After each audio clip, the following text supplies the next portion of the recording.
Sir जो ठीक है। इंटरमॉलिक्यूलर फोर्सेस होती हैं उनको ही वैन डर वाल्स फोर्सेस कहते हैं ना? यस, इंटरमॉलिक्यूलर फोर्सेस को जनरली हम लोग वैन डर वाल्स फोर्सेस भी कहते हैं, लेकिन हमारे सिलेबस में ना इंटरमॉलिक्यूलर फोर्सेस हम लोग 3 टाइप की देख रहे होंगे। उसमें से वैन डर वाल को एक टाइप की फोर्स बोलेंगे। वैसे जनरली अगर आप जनरली पढ़ो ना इंटरनेट पे सर्च करके, तो सारी की सारी इंटरमॉलिक्यूलर फोर्सेस को वैन डर वाल फोर्सेस भी कहते हैं। ठीक है, लेकिन हम लोग जो है ना 3 टाइप की इंटरमॉलिक्यूलर फोर्सेस पढ़ेंगे। और उसमें 3 टाइप की इंटरमॉलिक्यूलर फोर्सेस में जो पहली आएगी वो होगी temporary dipole induced dipole forces. Temporary dipole और इंड्यूस्ड डायपोल फोर्सेस। अच्छा, ये जो पहली वाली है ना उसको हम लोग वैन डर वाल्स कहेंगे। हम लोग सिर्फ इसको वैन डर वाल्स कहेंगे, बाकी सबको वैन डर वाल्स नहीं कहते। वरना जनरली सबको वैन डर वाल्स कहते हैं, लेकिन हमारे सिलेबस के हिसाब से पहली वाली वैन डर वाल फोर्सेस है। उसके बाद जो है वो परमानेंट डायपोल डायपोल दूसरी होगी, और फिर जो थर्ड वाली है वो है हाइड्रोजन बॉन्डिंग। सही है। अक्सर बुक्स में इन तीनों को वैन डर वाल्स भी कहा जाता है, क्योंकि ये साइंटिस्ट वैन डर वाल्स था जिसने ये सारा काम किया हुआ है, इसलिए इन तीनों को वैन डर वाल्स कहते हैं। लेकिन हमारे सिलेबस के CI 9701 के हिसाब से टेम्परेरी डायपोल इंड्यूस्ड डायपोल को हम लोग सिर्फ वैन डर वाल्स कहेंगे, सबको वैन डर वाल्स नहीं कहेंगे। सही है। अच्छा, कुछ क्वेश्चंस कर लेते हैं ताकि आप लोगों को आइडिया हो कि क्वेश्चंस किस तरह से आते हैं, और आप लोगों को फर्दर नोट्स पढ़ते वक्त क्या क्या चीज़ें माइंड में अपने रखनी है, याद जो होनी चाहिए आपको। ठीक है। क्वेश्चन 1 है जी। सर मैं यही पूछना था क्वेश्चन 1 के हवाले से कि ये जो टेम्परेरी डायपोल फोर्सेस होती हैं ये होती हैं क्या, ये ज़्यादातर होती हैं या कम होती हैं, मतलब एलिमेंट्स में? देखो, टेम्परेरी डायपोल जो फोर्सेस होती हैं वो सब में होती हैं। ठीक है, ये मैं नेक्स्ट क्लास जो है ना हमारी उसी पे होगी, इंटरमॉलिक्यूलर फोर्सेस पे ही होगी। Temporary dipole induced dipole forces सब में होती हैं। ठीक है सर। ठीक है, परमानेंट डायपोल सब में नहीं होती हैं, कुछ कुछ में होती हैं। और हाइड्रोजन बॉन्डिंग जो है वो सिर्फ कुछ में होती है, सब बाकी सब में नहीं होती है। टेम्परेरी डायपोल इंड्यूस्ड डायपोल सारी चीज़ों में होती है। क्यों होती है उसका रीज़न समझ आएगा तो ये समझ आ जाएगा कि भाई ये सब में होती हैं। तो हम पढ़ेंगे नेक्स्ट क्लास में, हमारा नेक्स्ट टॉपिक यही है। फिलहाल जो अब तक पढ़ा है ना उसकी रीइंफोर्समेंट के लिए हम लोग कुछ क्वेश्चंस कर लेते हैं, ताकि आपको आइडिया हो जाए कि आपने लर्निंग जो है वो किस तरह से करनी है, आपको माइंड में क्या क्या चीज़ें होनी चाहिए, आपको याद क्या क्या चीज़ें रखनी है। तो क्वेश्चंस करोगे तो आइडिया हो जाएगा। सही। और फिर आप लोगों ने बाकी क्वेश्चन जो है एज अ होमवर्क करने होंगे। अच्छा, पहला क्वेश्चन है आयनिक बॉन्डिंग से रिलेटेड है। Which type of bonding is never found in elements? Elements इसका क्या मतलब है? एलिमेंट से मतलब है कि वो सब्सटेंस जो कि सिर्फ एलिमेंटल फॉर्म में है। जैसे जितनी भी हमारे पास मेटालिक बॉन्डिंग होती है, अगर मैं कहूँगा सोडियम है तो सोडियम में आप सिर्फ Na लिखोगे ना। ठीक है, सोडियम क्लोराइड जो होगा उसमें NaCl लिखोगे, तो ये हमारे पास आयनिक बॉन्ड होता है। वो आयनिक बॉन्ड है सर, मेटालिक होगा जो सिर्फ, अच्छा, जो सिर्फ और सिर्फ हमारे पास एलिमेंटल फॉर्म में जो सब्सटेंसेस हैं वो इसकी बात कर रहा है, नेवर फाउंड इन एलिमेंट्स। अच्छा, अब एक बात बताओ, कोवेलेंट बॉन्डिंग कोई ऐसा आपके पास एग्जांपल है जो सिर्फ एलिमेंटल फॉर्म हो और उसमें सिर्फ एक ही एलिमेंट हो और कोवेलेंट बॉन्डिंग हो? बहुत सारे हैं, जैसे क्लोरीन है Cl2, सिर्फ क्लोरीन एलिमेंट है ना और इसके अंदर कोवेलेंट बॉन्ड होते हैं। ठीक है, इसी तरह हमारे पास ग्रेफाइट जो है, ग्रेफाइट में कोवेलेंट बॉन्ड्स होते हैं और उसमें सिर्फ कार्बन कार्बन होता है। ठीक है, ग्रेफाइट का स्ट्रक्चर एक बार और फिर पढ़ाऊंगा मैं बॉन्डिंग में। ये हम लोगों ने O लेवल में पढ़ा था कि इसमें ग्रेफाइट की लेयर्स होती हैं जिसके अंदर कार्बन कार्बन बॉन्ड होता है, और बिटवीन द ग्रेफाइट लेयर्स हमारे पास क्या होते हैं? वैन डर वाल्स फोर्सेस होती हैं। ये भी वो लेवल की चीज़ पढ़ी हुई है, ये दोबारा हम पढ़ेंगे एक बार। तो बिटवीन द लेयर्स हमारे पास वैन डर वाल्स फोर्सेस होती हैं। ठीक है, these are van der Waals forces. तो एलिमेंट है कार्बन, ग्रेफाइट जो है वो सिर्फ एलिमेंटल फॉर्म है कार्बन की, और कोई एलिमेंट नहीं है उसके अंदर, तो इसको हम एलिमेंट कहेंगे। और उसके अंदर कोवेलेंट बॉन्ड भी है, वैन डर वाल्स भी है, तो इसका मतलब है एलिमेंट्स में कोवेलेंट बॉन्ड भी मिलेंगे आपको, वैन डर वाल्स भी मिलेंगी। मेटालिक बॉन्ड ऑफ कोर्स मिलेंगी, क्योंकि जैसे मैंने एग्जांपल दी सोडियम है तो सोडियम एक एलिमेंट है, कैल्शियम एक एलिमेंट है, तो सिर्फ और सिर्फ हमारे पास उसमें क्या होगा? सिंपल एक एलिमेंट होगा। और मेटालिक बॉन्डिंग में जो होता है वो एक ही एलिमेंट लिखते हो, ऐसा तो नहीं होता ना। कैल्शियम का अगर मैं आपको फॉर्मूला लिखने के लिए बोलूँ तो आप सिर्फ Ca लिखोगे, और कुछ नहीं लिखोगे, तो मतलब मेटेलिक बॉन्ड जो होते हैं वो सारे के सारे एलिमेंटल फॉर्म में ही होते हैं। अच्छा, एलिमेंट सिंगल एलिमेंट अगर है तो जब भी आयोनिक बॉन्ड बनेगा ना, तो आयोनिक बॉन्ड कभी भी सिंगल एलिमेंट से नहीं बन सकता। मतलब अगर मैं कहूँगा सोडियम का सोडियम के साथ आयोनिक बॉन्ड बना लो, पॉसिबल ही नहीं है।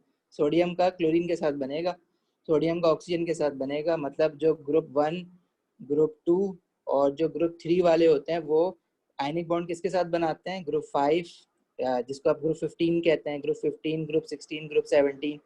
और हाइड्रोजन भी इनके साथ अक्सर कर रहा होता है। और हम लोगों ने कुछ एक्सेप्शंस भी देख लिए हैं, जैसे एल्यूमिनियम है, वो है तो ग्रुप 3 का, लेकिन वो क्लोरीन के साथ जो है AlCl3 और Al2Cl6 जो है वो कोवलेंट बॉन्ड बना रहा होता है।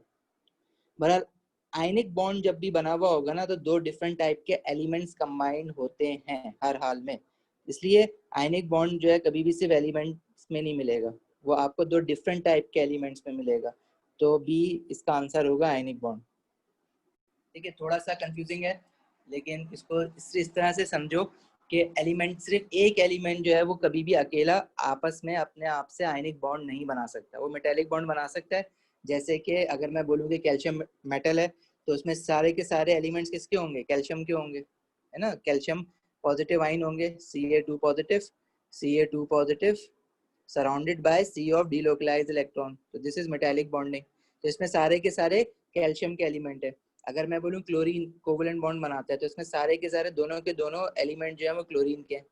लेकिन अगर मैं आपसे कहूँ कि कोई आयनिक बॉन्ड बनाओ जिसमें दोनों सोडियम हो, या दोनों कैल्शियम हो, या दोनों मैग्नीशियम हो, तो पॉसिबल ही नहीं है, क्योंकि अगर एक ने लूज करना है, दूसरे ने गेन करना है। अब ये दोनों सोडियम है, तो ये बोलेंगे हम दोनों लूज करेंगे, तो आयनिक बॉन्ड कभी भी नहीं बना सकता।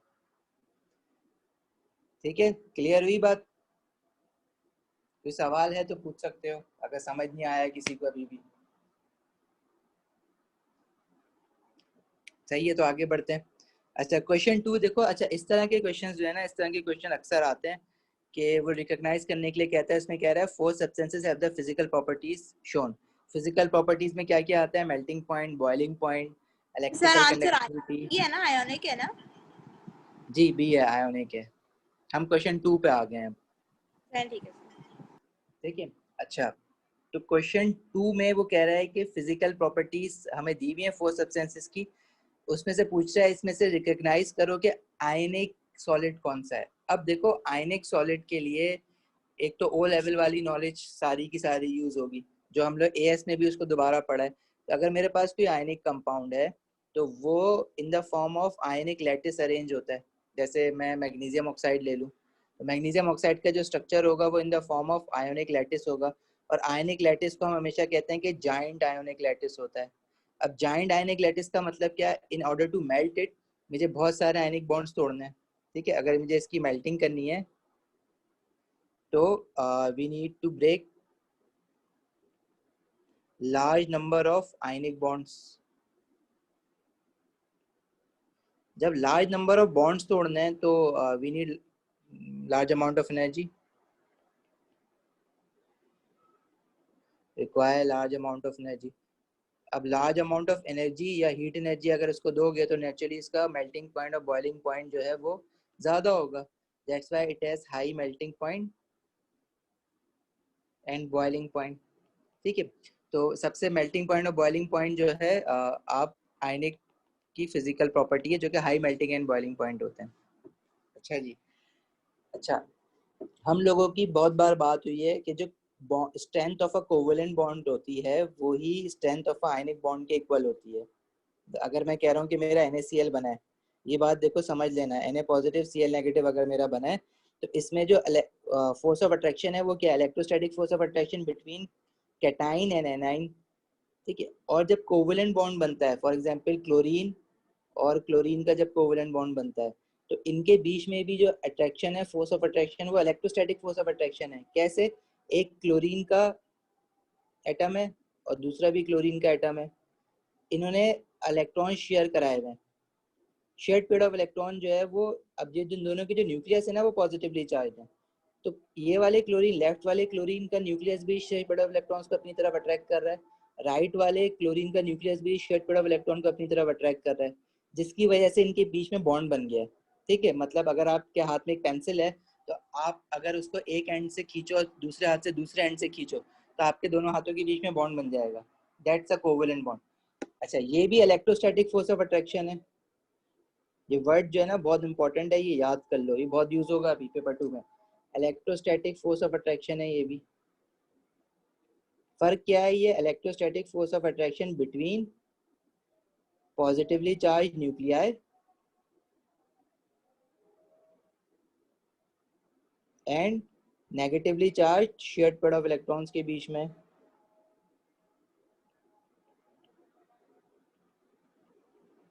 अच्छा, और आयनिक बॉन्ड में भी इलेक्ट्रोस्टैटिक फोर्स ऑफ अट्रैक्शन ही है।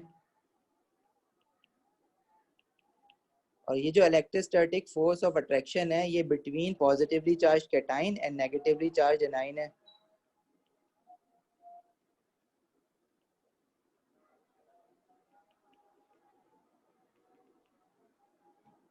Positively charge cation and negatively charge anion है। अब दोनों इलेक्ट्रोस्टैटिक फोर्स ऑफ अट्रैक्शन है, आयनिक बॉन्ड में भी कोवेलेंट बॉन्ड में भी, तो इनकी जो क्या कहते हैं स्ट्रेंथ है ना वो सेम होती है। हाँ, कोवेलेंट बॉन्डिंग का मेल्टिंग पॉइंट और बॉइलिंग पॉइंट बिल्कुल कम होता है, लेकिन क्यों होता है उसका रीजन ये नहीं है कि कोवेलेंट कंपाउंड में कोवेलेंट बॉन्डिंग होती है, नहीं। ठीक है, आयनिक कंपाउंड में आयनिक बॉन्डिंग होती है, उसकी वजह से उसका मेल्टिंग पॉइंट और बॉइलिंग पॉइंट हाई होता है। क्यों? क्योंकि अगर मुझे आयनिक कंपाउंड को मेल्ट करना है तो मैं क्या करूंगा, डायरेक्टली इसका आयनिक बॉन्ड तोड़ूंगा, Na पॉजिटिव को अलग करूंगा, Cl नेगेटिव को अलग करूंगा। तो I have to overcome the electrostatic force of attraction in order to melt the ionic compound. However in order to change the state of a covalent compound, अगर दो मेरे पास क्लोरीन मॉलिक्यूल हैं तो मुझे Cl2 और Cl2 इनके बीच में जो फोर्स ऑफ अट्रैक्शन है ना ये होती है इंटरमॉलिक्यूलर फोर्स ऑफ अट्रैक्शन। मुझे सिर्फ इसको ओवरकम करना है। मैं कभी भी इनके कोवेलेंट बॉन्ड तोड़ता ही नहीं हूँ कोवेलेंट कंपाउंड के मेल्ट करने के लिए। फॉर एग्जांपल जैसे आप लोग वाटर तो जानते हो ना, वाटर की बॉन्डिंग क्या होती है, H2O। अब वाटर को अगर आप मेल्ट करने जाते हो या वाटर आइस, फॉर एग्जांपल ये आइस फॉर्म में है, सॉलिड है, और उससे लिक्विड बनाते हो, वाटर बनाते हो इसका, तो क्या आप इसके हाइड्रोजन और ऑक्सीजन के जो कोवेलेंट बॉन्ड है वो तोड़ते हो? नहीं, ये कोवेलेंट बॉन्ड हम नहीं तोड़ रहे होते। अगर हम ये तोड़ेंगे तो फिर वो वाटर वाटर थोड़ी रहेगा, वो तो फिर हाइड्रोजन और ऑक्सीजन गैस बन के निकल जाएगा। लेकिन आप जब सॉलिड को मेल्ट करते हो वो लिक्विड बनता है, और फिर उसको और गर्म करते हो तो वो स्टीम बन जाता है। लेकिन अब स्टीम को कंडेंस करोगे तो वापस वाटर बन जाएगी। तो वो वाटर के कभी भी कोवेलेंट बॉन्ड नहीं तोड़ रहे होते हैं हम लोग। क्या उसके कौन सी फोर्सेस को ओवरकम कर रहे होते हैं? इनके बीच में जो इंटरमॉलिक्यूलर फोर्स ऑफ अट्रैक्शन है ना, हम उसको तोड़ रहे होते हैं। और ये जो इंटरमॉलिक्यूलर फोर्सेस ऑफ अट्रैक्शन है ये बहुत वीक होती हैं, और क्योंकि ये वीक होती हैं इसलिए इनको तोड़ना आसान होता है, कम एनर्जी चाहिए होती है, इसलिए इनके मेल्टिंग पॉइंट और बॉइलिंग पॉइंट कम होता है। अगर मैं आपसे कहूँ ना कि नहीं कोवेलेंट बॉन्ड तोड़ो, तो कोवेलेंट बॉन्ड तोड़ोगे तो फिर उतनी एनर्जी चाहिए होगी जितने आयनिक कंपाउंड को मेल्ट करने के लिए चाहिए। लेकिन यहाँ पे हमें कोवेलेंट बॉन्ड नहीं तोड़ना है, हमें सिर्फ मॉलिक्यूल्स को दूर दूर करना है। और जो मॉलिक्यूल्स के बीच में जो फोर्स ऑफ अट्रैक्शन है वो है इंटरमॉलिक्यूलर फोर्स ऑफ अट्रैक्शन।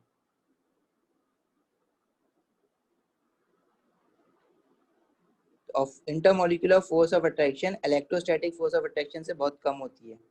ठीक है तो electrostatic force of attraction covalent bond में, लेकिन मैं कोवेलेंट बॉन्ड तोड़ ही नहीं रहा हूँ। तो तोड़ ही नहीं रहा हूँ तो मैं उसको एनर्जी क्यों दूंगा तोड़ने के लिए? मैं तो इंटरमॉलिक्यूलर फोर्स ऑफ अट्रैक्शन को तोड़ा तो उसके लिए एनर्जी दूंगा। अब ये वीक है तो कम एनर्जी देनी पड़ेगी। सही है, तो ये बात अपने माइंड में रखना। अच्छा, आयनिक कंपाउंड की एक और प्रॉपर्टी कि आयनिक कंपाउंड जो सॉलिड फॉर्म में होता है ना कभी भी इलेक्ट्रिसिटी कंडक्ट नहीं करता। देखो एक चीज और याद रखना, जब भी इलेक्ट्रिसिटी कंडक्ट होती है ना तो वो दो वजह से होती है। एक तो हमारे पास होते हैं फ्री इलेक्ट्रॉन्स या सी ऑफ डीलोकलाइज इलेक्ट्रॉन्स, या सिर्फ डीलोकलाइज इलेक्ट्रॉन्स भी कह सकते हो। ये किस में होते हैं? ये मेटल्स में होते हैं और ग्रेफाइट में होते हैं। इसलिए मेटल्स और ग्रेफाइट जो है वो इलेक्ट्रिसिटी कंडक्ट कर सकते हैं।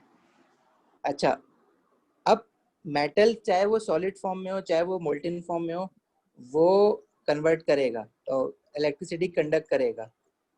ठीक है, लेकिन अगर हम बात करें कि हमारे पास इलेक्ट्रोलिसिस में हम पढ़ते हैं O लेवल में कि फ्री आइंस भी इलेक्ट्रिसिटी कंडक्ट करते हैं। आइंस क्या होते हैं? कैटाइन और एनाइन, जैसे Na पॉजिटिव कैटाइन हो गया, Cl नेगेटिव एनाइन हो गया, Mg2 पॉजिटिव कैटाइन हो गया, O2 नेगेटिव एनाइन हो गया। लेकिन ये फ्री होने चाहिए।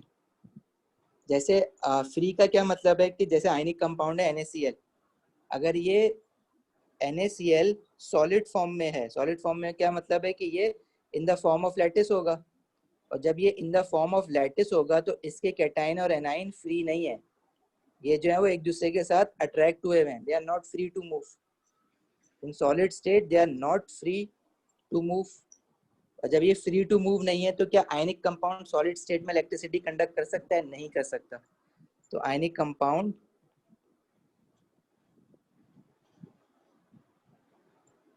Does not conduct electricity in solid state, possible नहीं है उसके लिए। हाँ, अब अगर इसके मैं आयंस किसी तरह फ्री कर दूं, और फ्री करने का तरीका क्या है इनके आयंस को, आयनिक कंपाउंड को बताएगा कोई? कैटालाइसिस। फ्री करना, आयन जो है वो फ्रीली मूव हो सके। आप तरीका पूछ रहे हैं ना सर के सॉलिड को जी ऐसा क्या करें?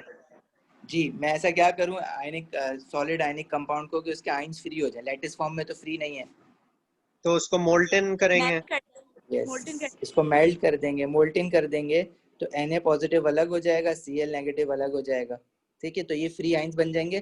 तो जो आयनिक कंपाउंड की मोल्टेन स्टेट है वो इलेक्ट्रिसिटी कंडक्ट कर सकती है। Yes, conducts electricity. अच्छा, एक और तरीका है, वो कौन बताएगा? पाउडर्ड या कैटालाइसिस। देखो, पाउडर करने से तो वो सॉलिड ही रहेगा ना। कैटालाइसिस तो वो कैटालिसिस तो इस एक्वस फॉर्म। प्रोसेस ना, इट्स समथिंग एक्वस फॉर्म। इसको पानी में डिसॉल्व कर दो ना, पानी में डाल दो, पानी में डालोगे तो ये एक्वस सॉल्यूशन बन जाएगा, और एक्वस सॉल्यूशन में भी तो फ्री आयंस हो जाते हैं, Na पॉजिटिव अलग हो जाएगा, तो एक्वस सर बन जाएगा। मतलब कि सॉलिड के अंदर due to the atoms and ions being packed and not being mobile, उसकी वजह से it does not conduct electricity. Yes exactly, talking about ionic compound only. Okay. ठीक है, नॉन मेटल जो होते हैं वो तो आपका क्या कहते हैं, वो चाहे सॉलिड हो चाहे वो लिक्विड हो, वो इलेक्ट्रिसिटी कंडक्ट नहीं करेगा, क्योंकि ना उसके पास फ्री इलेक्ट्रॉन्स है ना उसके पास फ्री आयंस है। However, talking about ionic compounds only, sodium chloride, magnesium oxide, aluminum oxide, in solid state they cannot conduct electricity as there are no free or mobile electrons. However, in molten state they have free electrons, so that's why they can conduct electricity in molten state. In aqueous state क्या होती है कि dissolved in water, पानी में dissolve कर दिया, तो जब भी उसके पास free ions आ जाते हैं और it can conduct electricity, free ions आ गया ना, सोडियम पॉजिटिव एक्वस और Cl नेगेटिव एक्वस, तो आयनिक कंपाउंड मोल्टेन और एक्वस दोनों में इलेक्ट्रिसिटी कंडक्ट करेगा, सॉलिड में नहीं करेगा। ठीक है, अपने पास लिख लो ये बात। ठीक है, रिकॉर्डेड है लेक्चर, रिकॉर्ड होकर जब मिलेगा तब लिख लेना अगर अभी नहीं लिख पा रहे हो तो, लेकिन ये बात याद होनी चाहिए। और अगर नोट्स में भी लिखी हुई है, ओ लेवल के नोट्स भेजे हैं उसमें भी लिखी हुई है, मेक श्योर कि ये चीज़ पक्की कर लो। अच्छा, और सॉलिड्स की बात करो तो सॉलिड्स में जो इलेक्ट्रिसिटी कंडक्ट कर सकते हैं वो वही कर सकते हैं जिनके पास फ्री इलेक्ट्रॉन या सी और डीलोकलाइज्ड इलेक्ट्रॉन्स होंगे। वो कौन होते हैं? मेटल्स होते हैं। और एक नॉन मेटल होता है जो कि ग्रेफाइट होता है। और ग्रेफाइट क्यों होता है? क्योंकि उसमें हर कार्बन के पास एक इलेक्ट्रॉन फ्री होता है। ये पढ़ेंगे, वे भी ओ लेवल में भी पढ़ के आए हो कि graphite conducts electricity where diamond does not. ठीक हो गया? याद रहेगी ये बातें? Yes sir. अच्छा, coming back to our question, देखो एक क्वेश्चन के लिए हमें कितनी सारी चीजें पता होना जरूरी है जब जाके ये क्वेश्चन हमारा सॉल्व होगा। वो कहता है four substances have the physical property shown, which substance is an ionic compound. अब आयनिक सॉलिड के लिए जरूरी है, अब देखो इसने हेडिंग डाली हुई है। अब मेल्टिंग पॉइंट बॉइलिंग पॉइंट से पकड़ना थोड़ा मुश्किल है, आपको पता है high melting and boiling point होता है। अब बी सी डी सब में हाई मेल्टिंग और बॉइलिंग पॉइंट दिए हुए हैं। ठीक है, इससे सिर्फ ए आप इग्नोर कर सकते हो कि ये निकल गया। अगर आप बाकी प्रॉपर्टीज देखो ना, electrical conductivity of aqueous solution, तो electrical conductivity aqueous solution, ionic compound जब एक्वस सॉल्यूशन बनाते हैं, एक्वस मतलब पानी में डिसॉल्व करने के बाद, तो उनके पास फ्री आयंस होते हैं। फ्री आयंस होंगे तो वो इलेक्ट्रिकल कंडक्शन कर सकते हैं, राइट? सही है। तो electrical conductivity of aqueous solution ionic compound की पॉसिबल है कब, जब वो पानी में डिसॉल्व है। तो ये गुड और गुड। अब देखो सर ये तो सी हो जाएगा। हाँ, तो ए तो आपने यहाँ से रिजेक्ट कर दिया, तो आपका सी हो गया। अब सी को वेरीफाई करने के लिए बाकी सारी प्रॉपर्टीज भी देख लो। Electrical conductivity of molten substance, अब आयनिक कंपाउंड अगर एक्वस में करता है तो मोल्टेन में भी करता है, अभी हमने देखा। लेकिन आयनिक कंपाउंड सॉलिड में नहीं करता इलेक्ट्रिकल कंडक्टिविटी ऑफ सॉलिड, क्योंकि फ्री आयंस नहीं होते, पुअर होती है। ये भी सही हो गई बात। और मेल्टिंग पॉइंट बॉइलिंग पॉइंट तो हाई है इसके, ठीक है। तो ऑप्शन देखने में लग रहा होता है यार क्या करें, लेकिन आपने ए क्रॉस किया यहाँ पे और दूसरी साइड से आपने एक प्रॉपर्टी देख ली, वहां से आपका कंफर्म हो गया सी। तो क्वेश्चंस कुछ ऐसे होते हैं कि आपको पढ़ने में थोड़ा टाइम जरूर लग जाता है, लेकिन आंसर अगर आपके पास पूरी बैकग्राउंड नॉलेज पक्की है ना, तो आप आंसर उसका बहुत ईजिली करके आ जाओगे। 40 एमसीक्यूज में से इस तरह के एमसीक्यूज जो हैं वो समझ लो हार्डली 1 मिनट में तो हो ही जाएगा। अगर 1 मिनट से कम में कर सकते हो तो ज़्यादा अच्छी बात है। 30 सेकेंड्स में कर लो, 45 सेकेंड्स में कर लो, तो बाकी आपका टाइम बचता जाएगा बाकी एमसीक्यूज के लिए। ठीक हो गया। अब आ जाओ क्वेश्चन 3 पे।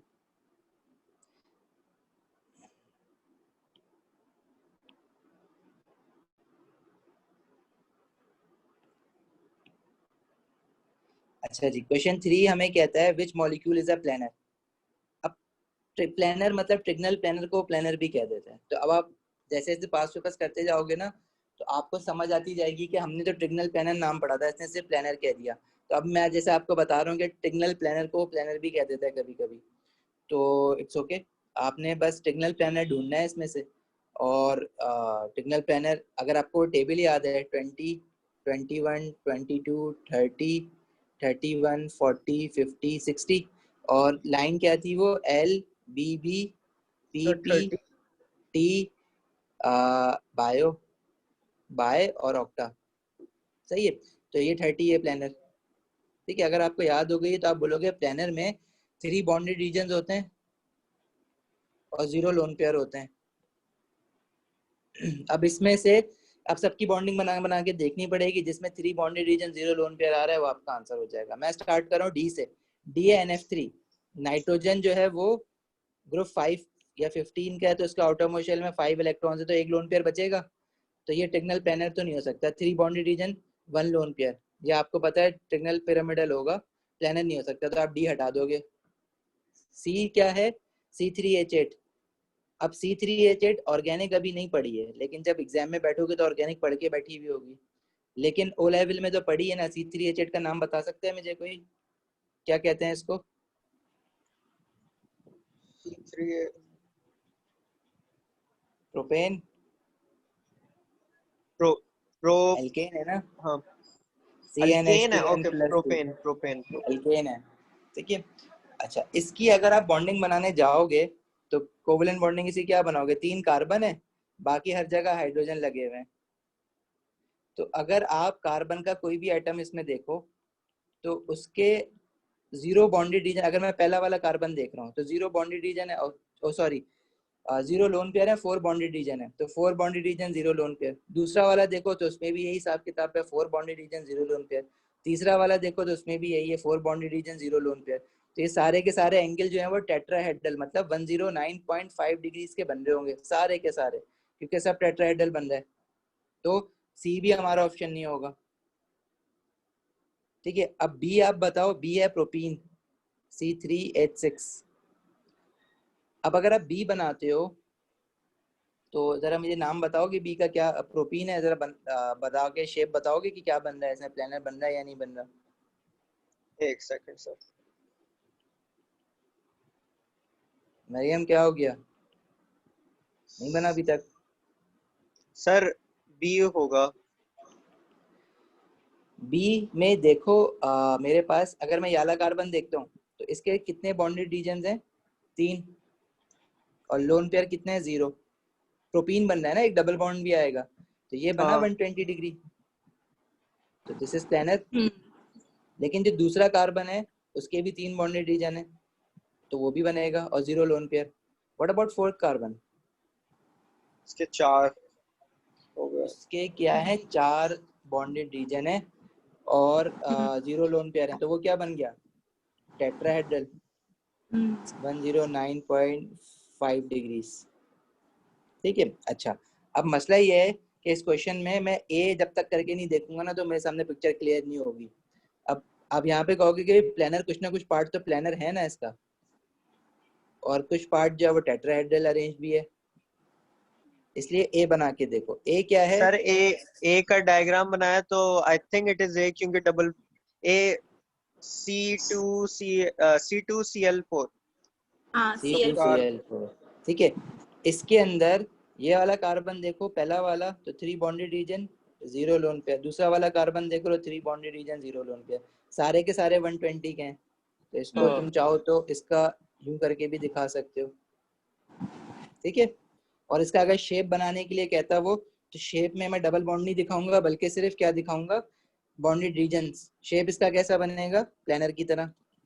शेप इसका मैं ऐसे बना सकता हूँ, एक Cl मैंने यहाँ लगा दिया, एक Cl यहाँ, एक कार्बन यहाँ, एक Cl यहाँ, एक Cl यहाँ, और तो ये सबका आपस में एंगल क्या हो जाएगा, 120 डिग्री प्लानर। तो ए को सेफली कह सकते हो कि भाई ए जो है वो प्लानर है। सही है। अच्छा, ऐसे ही क्वेश्चन में अगर वो आपको ए ऑप्शन नहीं देता, अगर मैं कहता बी सी और डी और चौथा कोई होता वो भी टेट्राहेड्रल बन रहा होता है, कोई और शेप बन रहा होता, तो फिर आपने मजबूरन जो है वो सी को सिलेक्ट करना पड़ता है, क्योंकि सी के अंदर कुछ पार्ट तो है ना प्लानर, और वो फिर क्वेश्चन में ये कह रहता है कि part of a molecule is planar, तो क्वेश्चन को थोड़ा बहुत चेंज कर देता। तो इस तरह के क्वेश्चन भी आते हैं कि सारे के सारे प्लानर नहीं बन रहे होते, कुछ एंगल्स प्लानर के होते हैं, तो वो कह देगा कि part of a molecule is planar, या some angles are of 120 degrees. तो इस तरह से भी आपने, जरूरी नहीं है कि सारे के सारे प्लानर बन रहे हो, ऐसा भी क्वेश्चन आया हुआ है, आएगा आगे देखोगे, इसलिए मैं बता रहा हूँ। हाँ भाई, किसी को कोई प्रॉब्लम इस क्वेश्चन में? No sir. No sir. ठीक है, क्वेश्चन 4 पढ़ो।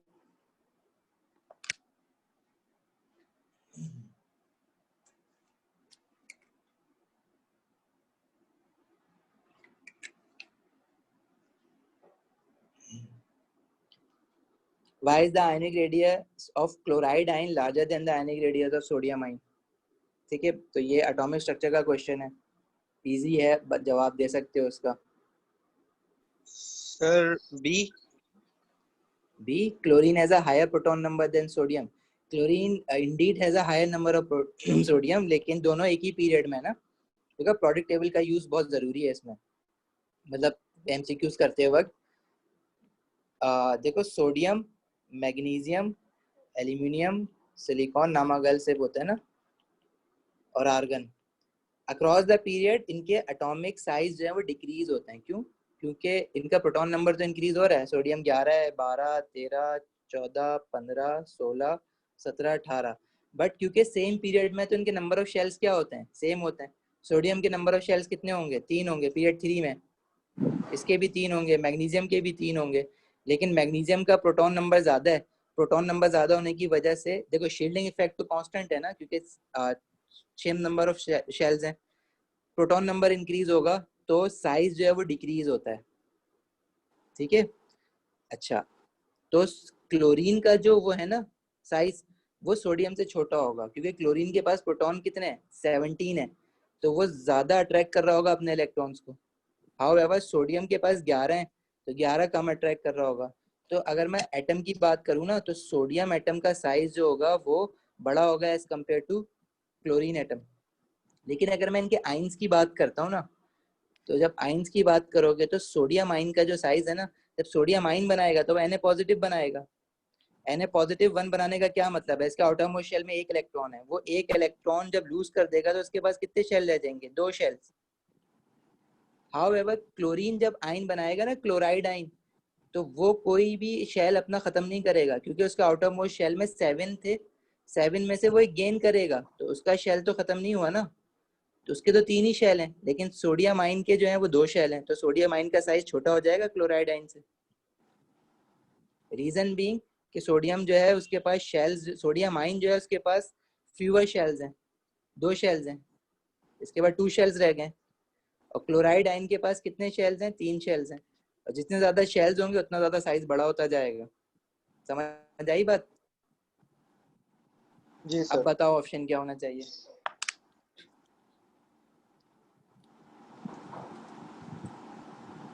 ए। ए। बाकी बताओ, जिशान, मुनीब, अहमद नहीं आया आज?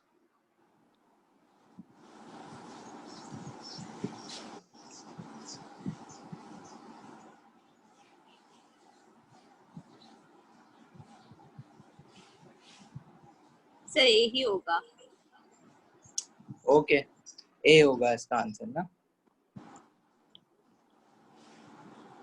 अच्छा, अब क्वेश्चन 5 जैसे आप लोग खुद करना, क्वेश्चन 6 करना, क्वेश्चन 7 मैंने करवाया था बॉन्ड एंगल्स का, लार्जेस्ट टू स्मॉलेस्ट, नोट्स में भी था। Al2Cl6 जो है हमारे पास, ये हम लोगों ने अच्छी तरह इसकी बॉन्डिंग बनाई है।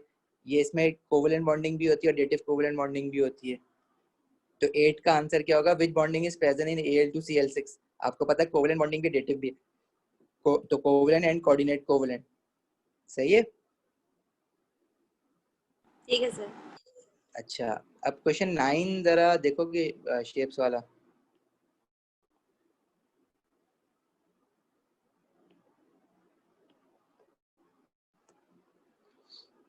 In which hydride is the HXH bond angle the smallest? तो आपने इन सब की बॉन्डिंग बना के देखनी पड़ेगी। बोरॉन हाइड्राइड, बोरॉन जो है वो ग्रुप 3 का है, 3 बनाएगा, उसके पास कोई लोन पेयर नहीं होता, तो इसमें 3 बॉन्डेड रीजन 0 लोन पेयर, तो एंगल क्या हो जाएगा? 120 डिग्री। अब x क्या है इसमें? x यहाँ पे बोरॉन हो गया, यहाँ पे कार्बन हो जाएगा, यहाँ पे भी कार्बन हो जाएगा, और तीसरे चौथे वाले में नाइट्रोजन हो जाएगा। तो इसमें जो एंगल बन रहा है वो 120 बन रहा है। x, ये x है मतलब बोरॉन। अब चेंज कर रहा है, अब x कार्बन हो गया, CH3। अब CH3 जो बनाओगे तो कार्बन के साथ एक हाइड्रोजन, 2 हाइड्रोजन, 3 हाइड्रोजन। अब एक इलेक्ट्रॉन तो इसके पास फ्री रह गया ना। हम लोगों ने एक लोन पेयर पूरा पढ़ा था, तो लोन पेयर जब आ रहा था तो वो एंगल हो रहा था 107 डिग्री, 109.5 से टेट्राहेड्रल से अगर एक लोन पेयर आ रहा था तो 107 डिग्रीज हो रहा था। अगर तुम लोगों को याद हो, CH4 जब ये बनाया था तो टेट्राहेड्रल शेप बना था इसका, ये याद है? और इसमें जी एंगल सर। था 109.5 डिग्रीज। अगर हमने एक लोन पेयर लगा दिया था, फॉर एग्जांपल मैं बोलूं कि कार्बन पे एक पूरा लोन पेयर है जो कि इस बॉन्डिंग के 3 के साथ पॉसिबल नहीं है, इसलिए हमने इसकी एग्जांपल ली थी अमोनिया NH3। और हमने कहा था कि 4 बॉन्डेड, पहले इसमें 4 बॉन्डेड रीजन 0 लोन पेयर थे, इसमें 3 बॉन्डेड रीजन 1 लोन पेयर है, तो एंगल 109.5 से 2.5 डिग्री कम होकर 107 हो गया था। अब अगर मैं पूरा लोन पेयर नहीं लगा रहा बल्कि सिर्फ एक इलेक्ट्रॉन लगा रहा हूँ, तो एंगल 109.5 से तो कम ही होगा ना। अगर मैं यहाँ पे सिर्फ एक इलेक्ट्रॉन लगा रहा हूँ, अब दिया हुआ है उसने CH3, तो मैं CH3 की बॉन्डिंग क्या बनाऊंगा? 3 हाइड्रोजन लग गए तो एक कार्बन के पास एक इलेक्ट्रॉन जो होगा वो खाली बैठा हुआ होगा। सही है। तो इसमें जो बॉन्ड एंगल बनेगा वो बॉन्ड एंगल कितना बनना चाहिए? 109.5 डिग्री से तो कम होगा लेकिन 107 से बड़ा होगा। तो आप इसकी बेशक यहाँ पे रेंज लिख लो कि ये 109.5 डिग्री से क्या होना चाहिए? छोटा होना चाहिए, और 107 डिग्री से बड़ा होना चाहिए, मतलब बिटवीन 1095 और 160 डिग्री होना चाहिए ये। सही है, ये बात समझ आती है? बी की बात समझ आती है? बी में क्या समझाया मैंने? अभी मैं आंसर नहीं बता रहा हूँ, आंसर तो अभी निकालेंगे बाकी 2 देख के, लेकिन क्या ये बी समझ आता है कि इसका बॉन्ड एंगल जो होगा वो टेट्राहेड्रल से छोटा होगा लेकिन ट्रिगोनल पिरामिडल से बड़ा होगा। तो कहने का मतलब ये है कि इसका अगर बॉन्ड एंगल मैं कह रहा हूँ x है, तो ये 160 डिग्री से बड़ा होना चाहिए लेकिन 109.5 डिग्री से छोटा होना चाहिए।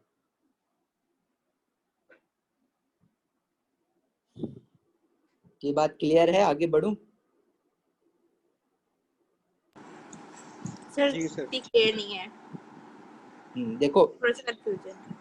देखो CH3 की आप बॉन्डिंग बनाओगे तो इसमें 3 बॉन्डेड रीजन और लोन पेयर एक भी नहीं आ रहा, एक इलेक्ट्रॉन आ रहा है आधा।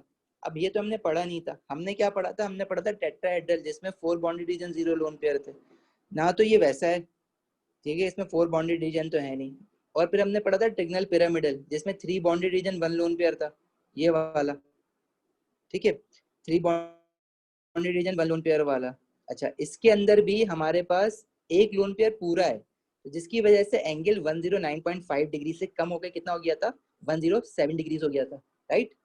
अच्छा, अब मसला ये है कि यहाँ पे पूरा लोन पेयर आया था तो 107 डिग्री हुआ था कम होके, यहाँ पे पूरा लोन पेयर नहीं आ रहा, यहाँ पे सिर्फ एक इलेक्ट्रॉन आ रहा है, तो एंगल कम तो होगा, मतलब टेट्राहेड्रल का जो एंगल था उससे कम तो होगा, लेकिन 107 जितना कम नहीं होगा, 109.5 डिग्री से कम होगा, क्योंकि वो उसको प्रेस तो करेगा ना, वेस्पर की थ्योरी है कि रिपेल तो करेगा उसको बॉन्ड बॉन्ड पेयर्स को, लेकिन 160 डिग्री जितना कम नहीं कर सकता, क्योंकि वो 2 इलेक्ट्रॉन कर रहे थे, एक इलेक्ट्रॉन तो उतना नहीं कर सकता ना, लेकिन इलेक्ट्रॉन तो है ना, बॉन्डेड रीजन हटा के मैंने टेट्राहेड्रल से एक इलेक्ट्रॉन रख दिया है, तो 109.5 से छोटा होना चाहिए, लेकिन 107 से बड़ा होना चाहिए। ये बात समझ आई? अब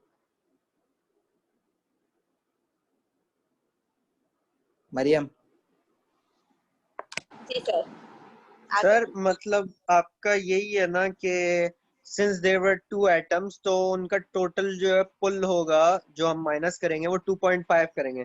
अब एक है एटम तो उसकी वजह से विल इलेक्ट्रॉन। जस्ट इलेक्ट्रॉन, एक है इलेक्ट्रॉन तो हम उसकी पावर आधी कर देंगे, 1.25 माइनस करेंगे थ्योरेटिकली, तो हाँ, वो उसके बीच में वैल्यू आ जाएगी एग्जैक्टली, 107 और समवॉट लाइक दैट, यस। 109.5। ठीक है, हमें पता चल गया कि इसका हमें तो एग्जैक्ट एंगल बताने ही नहीं, हमें बताना है इन सब में स्मॉलेस्ट कौन सा होगा, हमें ये सिलेक्ट करना है। अब अगर आप C2H6 की बात करो, तो कार्बन कार्बन हाइड्रोजन, अब हमें पता है कि ये बनेगा ethane, 4 bonded region 0 lone pair, और 4 bonded region 0 lone pair, shape is tetrahedral, 109.5 degree.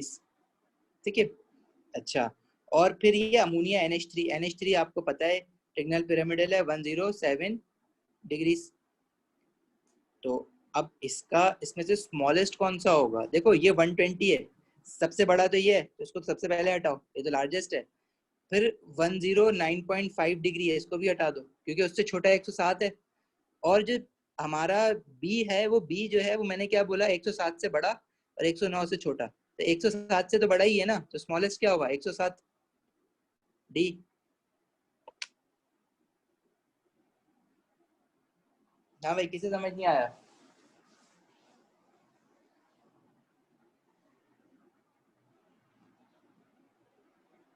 हो रही है। वो गायब हो गया था बीच में। वो जब मैं चलें ठीक है पूछता हूँ ना तब बंद की थी, अभी अभी बंद की थी इस क्वेश्चन को। What is the approximate angle between the bonds formed by the nitrogen atom in a molecule of methyl isocyanate? ठीक है, अब इस क्वेश्चन में, अब ये जो इसने बनाए हुए हैं ना, वो इसने शेप्स आपको डिफरेंट डिफरेंट बनाई हुई हैं। वो कह रहा है कि approximate bond angle form by the nitrogen atom in a molecule of methyl isocyanate बना दो। अब ये जब देखो ऑर्गेनिक केमिस्ट्री पढ़ लोगे ना, तो इसकी बॉन्डिंग आपको ज़्यादा अच्छी समझ आएगी, लेकिन फिलहाल इसने जो है बॉन्डिंग तो आप में सब में सेम बनाई हुई है, बॉन्डिंग इसने कहीं पे डिफरेंट नहीं की है। अगर मैं ऑप्शन ए देखूं, तो इसमें जो स्ट्रक्चर उसने बनाया हुआ है, वही स्ट्रक्चर उसने बी में भी बनाया हुआ है, वही स्ट्रक्चर उसने सी में भी बनाया हुआ है, डी में बस क्या किया है उसने, उसको सीधा करके बना दिया। ठीक है, तो वो दिखाना चाह रहा है 180 डिग्री, लेकिन नाइट्रोजन को अगर देखो तो नाइट्रोजन के पास एक लोन पेयर होगा ना, नाइट्रोजन के पास 5 इलेक्ट्रॉन होते हैं, उसने 3 बॉन्ड बनाए हुए हैं, तो ये केस क्या बन रहा है, 2 बॉन्डेड रीजन 1 लोन पेयर, और 2 बॉन्डेड रीजन 1 लोन पेयर जो होता है वो हमारा क्या कहते हैं, उसका नाम क्या होता है, 20 21 22 30 31 40 50 60। ठीक है, ये पहला होता है लीनियर 180 डिग्री। ठीक है, उसके बाद हम लोगों ने पढ़ा हमारे पास होता है 117 डिग्री, उसके बाद जो हम लोगों ने पढ़ा था 3 ये था 120 डिग्री, टेट्राहेड्रल मुझे याद है 109.5 डिग्री होता है, उसके ऊपर वाला 2.5 डिग्री माइनस होता है, और ये जो है 2.5 डिग्री और माइनस होके 104.5 डिग्री होता है, इन्हीं में घूमता रहता है। बाकी ये तो हमें पता है कि 90 और 120 के होते हैं, ऑक्टाहेड्रल जो होते हैं सारे 90 के होते हैं। तो अप्रोक्सीमेट बॉन्ड एंगल की जब वो बात कर रहे हैं ना, तो हमारे पास इसमें नाइट्रोजन में सब में 2 bonded region 1 lone pair, 2 bonded region 1 lone pair, 2 bonded region 1 lone pair, क्योंकि देखो 3 बॉन्ड बना रहा है, नाइट्रोजन के पास 5 इलेक्ट्रॉन होते हैं, तो एक लोन पेयर सारे नाइट्रोजन के पास है, तो ये 2 बॉन्डेड रीजन है, ये एक बॉन्डेड रीजन, ये एक बॉन्डेड रीजन, ये 1 लोन पेयर, तो 2 बॉन्डेड रीजन 1 लोन पेयर का एंगल क्या बनना चाहिए, 1117 डिग्री, 117 डिग्री। सही है, अब उसने 117 तुम्हें कहीं ऑप्शन में दिया ही नहीं है, तो 117 से नियरेस्ट अगर ढूंढो ना, तो आप नियरेस्ट क्या बोलोगे, 117 से नियरेस्ट क्या होता है? 120। 117 से नियरेस्ट क्या होता है, इतना टाइम क्यों ले रहे हो? 120 120 120 होता है। तो आपने अप्रोक्सीमेट बॉन्ड एंगल यहाँ पे बताना था, अप्रोक्सीमेट, तो आप 120 बताओगे क्योंकि इसने वो आपको वैल्यू दी नहीं है, इसलिए इसने क्वेश्चन में कह भी दिया ना अप्रोक्सीमेट बताओ। इस तरह की हरकतें भी करता है, तो इसका भी ख्याल रखना पड़ेगा। आप बोलोगे कि ये तो टेबल में था ही नहीं, हाँ टेबल में नहीं था, उसने जब भी तो अप्रोक्सीमेट बोला है। तो इसको सिर्फ रट्टा नहीं मानना था, थोड़ा सा उसको प्रैक्टिस भी करना है कि इस टेबल को हमने यूज कैसे करना है। और ये टेबल देखो इतने से उसमें टेबल बन जाता है, यार पूरा लिखने की जरूरत नहीं है। LBB बायो याद कर लो, ये काउंटिंग याद कर लो, तो ये इसको प्रैक्टिस कर लोगे क्वेश्चंस के साथ तो तुम्हें याद हो जाएगा, फिर भूलोगे नहीं। अच्छा, अब बाकी ये 15 16 अब ये होमवर्क में करोगे, इस पर टाइम लगाओगे तो ये तुम्हें लोगों को आएगा, वरना ये नहीं समझना कि हम एक गो में सारे जैसे ओ लेवल में कर लेते थे ना MCQs। यहाँ पे ऐसी कहानी नहीं है, यहाँ पे बड़े MCQs फंसेंगे। अगर मैं आपको 10 दूंगा ना तो 8 जो है वो लेके आ जाओगे, समझ नहीं आ रहा। शुरू शुरू में ऐसे ही होता है क्योंकि स्टाइल देखो बहुत डिफरेंट है। ओ लेवल में कितना स्ट्रेट फॉरवर्ड MCQ आता था, यहाँ तुम देख चुके हो कि स्ट्रेट फॉरवर्ड कुछ भी नहीं है, घुमा फिरा के पता नहीं कहाँ से क्या क्या नॉलेज यूज करके आपको वो देगा। देखिए अब कोई और अच्छा मुझे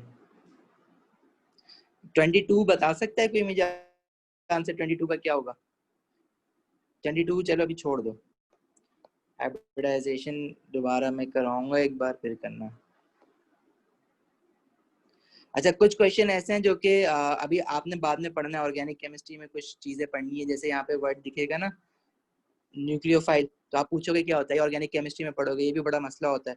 तो आपने जो है क्वेश्चन अपने आप में नहीं छोड़ना है, कहीं फंसो क्वेश्चन में कि ये वर्ड हमने पढ़ा ही नहीं है, ये क्या है, तो मुझे दिखा देना, मैं बताऊंगा कि ये बात का है या नहीं है। क्या पता इसी चैप्टर का और आपको वर्ड याद ना हो, तो अपने अपने आप में डिसाइड नहीं करना कि ये आगे हम पढ़ेंगे, मुझसे पूछ लेना। अच्छा जी जी जी जी। अच्छा, ये भी एक अच्छा क्वेश्चन है 31। इसमें आपसे NaBH4 है, sodium borohydride, sodium borohydride NaBH4 and boron trifluoride are compounds of boron. What are the shapes around boron in the borohydride ion and the boron trifluoride? अब ये जो NaBH4 है ना, ये सोडियम बोरोहाइड्रेट इसको कह रहा है। अब इसमें Na जो है वो अलग है और BH4 नेगेटिव अलग बना हुआ होता है, ठीक है। और बोरॉन ट्राइफ्लोराइड जो है वो कोवेलेंट कंपाउंड होगा BF3। कैसे पता मुझे? बोरॉन ट्राइफ्लोराइड तो मैंने पढ़ाया तुम लोगों को, ठीक है। अच्छा, और वो बनाएगा BF3 ट्रिगनल प्लानर में बनाया, ये भी पता है कि 3 बॉन्डेड रीजन होंगे और 0 लोन पेयर होगा। ये जो प्लानर होता है ट्रिगनल प्लानर, इसकी जो बोरॉन ट्राइफ्लोराइड की कहानी खत्म कर दो, 120 डिग्री का होता है। तो ये ऑप्शन या B या D इसमें से कोई भी हो सकता है। मसला इसका है हमारे पास ना, सोडियम बोरोहाइड्राइड। अच्छा, अब कैसे मुझे पता कि यार ये आइंस आ रहे हैं इसमें? देखो ID, ये हाइड्राइड जब लगा हुआ होता है ना, तो मुझे वहां से हिंट मिलती है, हाइड्राइड लगा हुआ है तो आइंस आ रहे होंगे, ठीक है। ऑक्साइड, नाइट्राइड, आइन बना हुआ होता है। और अगर ये कोवेलेंट होता पूरा तो सोडियम का क्या काम है बीच में? सोडियम थोड़ी कोवेलेंट मॉलिक्यूल बनाता है, ठीक है। अब सोडियम जो लगा हुआ है, अच्छा ये फॉर्मूला जो है ना आप उसमें ऑर्गेनिक केमिस्ट्री में भी पढ़ रहे होगे, लेकिन यहाँ से अपना दिमाग लगा के अगर मैं बोलूँ कि ये बोरोहाइड्रेट जो है वो आइन बनता है BH4 नेगेटिव, इसने यहाँ भी लिखा हुआ है कि आइन बनता है, बहुत सारी हिंट दी हुई है तुम्हें, ठीक है। तो रीड बिटवीन द लाइंस भी पढ़ने की जरूरत नहीं है, इसमें क्लियर कट हिंट दी हुई है, बस थोड़ा सा फेमिलियर होना है क्वेश्चन के स्टाइल से A लेवल के। तो ये पूछा what are the shapes around boron in both of this, तो इसमें अब बोरोहाइड्राइड जो है ना इसको अलग बनाओगे, इसको तो तुम्हें पता चल गया 120 डिग्री। अब बोरोहाइड्राइड का क्या मतलब है कि 4 बॉन्ड बने हुए हाइड्रोजन के। अब चौथा बॉन्ड कैसे बनेगा? हाइड्रोजन जो है वो तो क्या कहते हैं, बोरॉन जो है उसके पास 3 इलेक्ट्रॉन होते हैं आउटर शेल में, चौथा बॉन्ड कैसे बनाएगा वो? चौथा बॉन्ड बनाने के लिए उसके पास से कहीं से इलेक्ट्रॉन आया होगा, जब भी उसकी वजह से माइनस चार्ज भी आ रहा है, और फिर हाइड्रोजन ने एक नए हाइड्रोजन ने इसके साथ एक बॉन्ड बनाया होगा, और जिसकी वजह से इस पे एक माइनस चार्ज आ रहा है। तो टोटल कितने कोवेलेंट बॉन्ड बन जाएंगे? बॉन्डेड रीजन टोटल 4 हो जाएंगे और लोन पेयर 0 है, तो ये शेप क्या हो जाएगा? टेट्राहेड्रल, ठीक हो गया। तो दिस वुड बी टेट्राहेड्रल, समझ आई बात? तो D इज द आंसर। सी होगा। अच्छा, इसको थोड़ा डिस्कस कर लेते हैं। In this question methyl group CH3 represented by Me। तो ये CH3 है मिथाइल ग्रुप क्या होगा देखो, अब ये यूज होगा तुम्हारे ऑर्गेनिक में भी यहाँ भी। तो एक लोन पे जैसे अभी हमने पढ़ा था ना, इसका बॉन्ड एंगल अगर आप देखने जाओ तो बॉन्ड एंगल 109 और 107 के बीच में कहीं लाई कर रहा होगा। अच्छा, इसको वो कह रहा है कि उसने इसको रिप्रेजेंट किया Me से, M और E, ताकि वो छोटा बने, वरना नाइट्रोजन के साथ यहाँ एक CH3 लगाता, यहाँ एक CH3 लगाता, यहाँ एक CH3 लगाता। उसने इसको सिंप्लीफाइड वर्जन रखने के लिए Me लगा दिया है, मिथाइल। ठीक है। अच्छा, trimethylamine Me3N reacts with boron trifluoride to form a compound, whatever the compound is. How may this reaction be written in terms of shapes of the reactants and products? अब ये जो पहला है ना, ये जो पहला रिएक्टेंट दिया हुआ है, चार ऑप्शन में ये तो सेम है। नाइट्रोजन के पास एक लोन पेयर होगा, हमें पता है, 3 बॉन्डेड रीजन, एक लोन पेयर 3 बॉन्डेड रीजन। तो हमारे पास शेप क्या बनता है, 3-1 का ट्रिगनल पिरामिडल। ट्रिगनल पिरामिडल का शेप हम लोगों ने ऐसे बनाया है, देखो नाइट्रोजन यहाँ एक वेज बनाते हैं, एक डॉटेड बनाते हैं और एक बॉन्ड यहाँ बनाते हैं और एक लोन पेयर यहाँ होता है। अब इसने Me लगाए हुए हैं, हम लोग हाइड्रोजन अमोनिया पढ़ रहे थे, अब इसको उल्टा बना दिया है।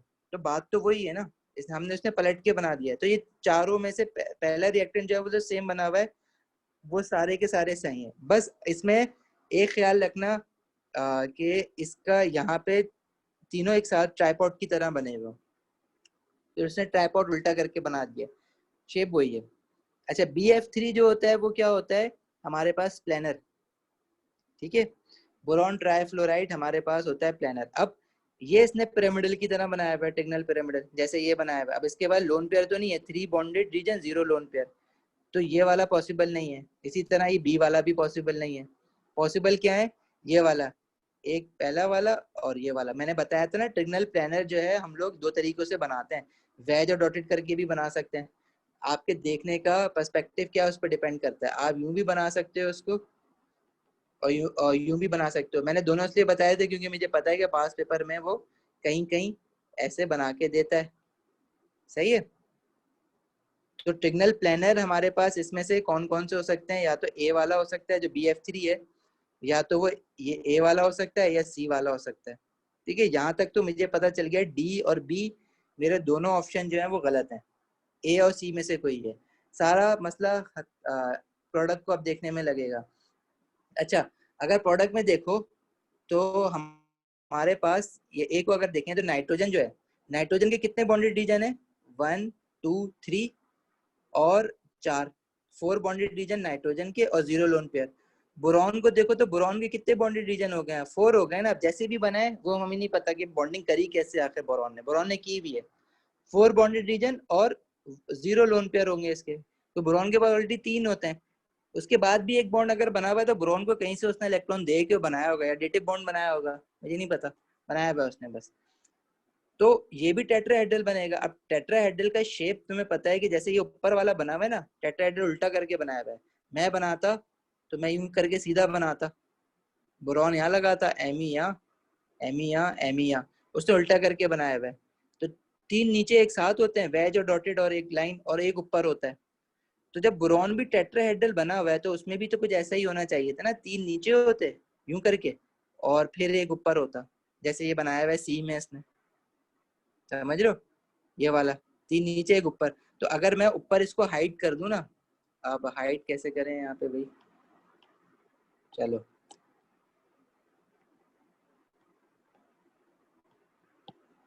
अगर इसको हम यूं हाइड कर दें यूं करके, ठीक है, तो ये लग रहा है ना टेट्राहेड्रल बोरॉन 4-0।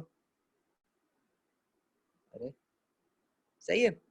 अब अगर मैं इसको हाइड कर दूं, नाइट्रोजन को, इसको उल्टा करके देखो तो ये लग रहा है ना बोरॉन टेट्राहेड्रल। अब इसको उल्टा करके देख लो तो ये नीचे जो है वो 3 वो आ रहे हैं जैसे टेट्राहेड्रल में आते हैं, ऊपर आ रहा है। समझ पा रहे हो बात? जी सर। तो सी इज द आंसर। मरियम